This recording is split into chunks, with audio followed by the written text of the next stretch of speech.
அல்லாஹ்வின் தூதர் ஸல்லல்லாஹு அலைஹி வஸல்லம் அவர்கள் தொழும்போது அவங்க சஜ்தால ஒரு அழகான துவாவை ஓதியிருக்கிறாங்க. அது என்ன துவா? நம்மளும் ஓதலாமா?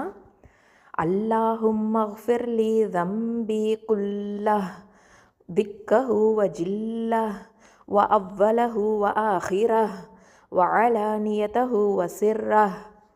அல்லாஹும்மக்ஃபிர்லி தம்பி குல்லஹ் திக்கஹு வ ஜில்லஹ் வ அவ்வலஹு வ ஆஹிரஹ் வ அலானியதஹு வ சிர்ரஹ்.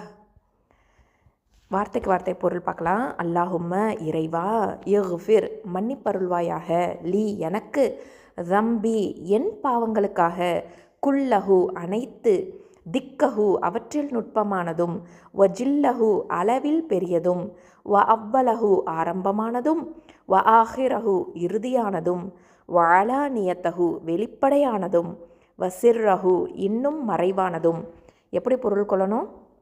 இறைவா, என்னுடைய அனைத்து பாவங்களுக்காக வேண்டி எனக்கு மன்னிப்பருள்வாயாக. அவற்றில் நுட்பமானதும், அளவில் பெரியதும், ஆரம்பமானதும், இறுதியானதும், வெளிப்படையானதும், மறைவானதுமாக அமைந்த அனைத்து பாவங்களையும் மன்னித்தருள்வாயாக. அல்ஹம்துலில்லாஹ்.